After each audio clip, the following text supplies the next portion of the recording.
Welcome back to the channel, guys. It is me, 80s4. Today, guys, we'll give you guys a quick reaction to PSG beating Spurs in the UEFA Super Cup.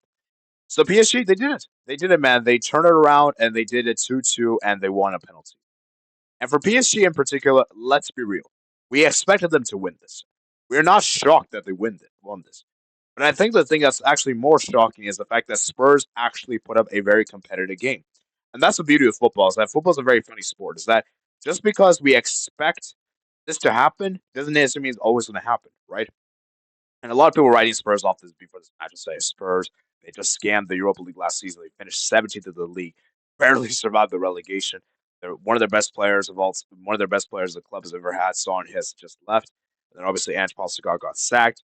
Brought in Thomas Frank, but they made some signings. They brought in some signings this summer. They obviously brought in Paulinho. They brought in Kudos in the summer.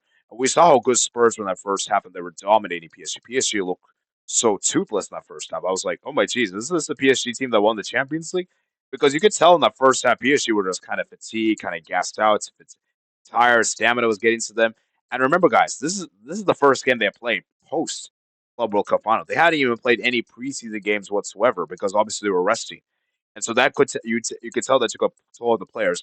And what was also very interesting was that Luis Enrique made a big change, which is very interesting. We're going to discuss about it.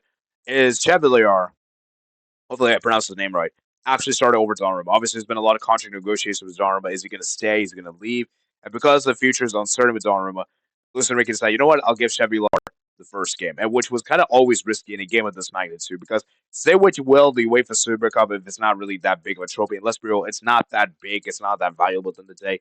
It is still a trophy at the end of the day, and you still have the opportunity to win this trophy. And when you have an opportunity to win this trophy, you're gonna make the most out of it. So, I feel like it was a very risky decision Enrique gave, and it turned out because, bro, both goals he conceded in the game were very kind of silly mistakes, and had Donnarumma been in goal, they probably would have not conceded both those goals. Maybe one, but certainly not both, right? But PSG, they turn around. They have the difference makers off the bench. You could bring Kang Lee off the bench. You could bring on Fabian Ruiz off the bench. You could bring Gonzalo Ramos. And those two players made an impact, and they equalized respectively. And obviously, PSG won on game on the penalty. And it was typical Spurs. They collapsed in the game. They collapsed the penalty shootout. It's the history of Spurs, man. And even Thomas Frank couldn't prevent this from happening. So, like I said, for Spurs, as I said, they're going to have to do a lot better than last season. They cannot finish 17th place this season in the Premier League. That will be unacceptable. And Thomas Frank's already a lot of scrutiny. And they're also in the Champions League as well. So we'll see how Spurs does in the Champions League this season. Because I do feel like Spurs, if they could just fix out how they close off games, I think this could be a team that could do something in the Premier League and the Champions League. But the issue with Spurs is that they're a very inconsistent team. At times you can see them play very well, but then at times you can see them play very bad. You never know what you're going to get with Spurs. As for PSG, yes, it's great that they won this game, but it is also kind of concerning that how they are allowing Spurs to put up a game of this and they almost lost, right? So for PSG, as I said, man, yes, it's good, and they won 5 trophies this year, but if they really wanted to back-to-back Champions League, which they should be aiming for, by the way, because we all know they're going to win most likely the French Cup, they're going to have to certainly improve because this performance against 73rd place Spurs is really unacceptable.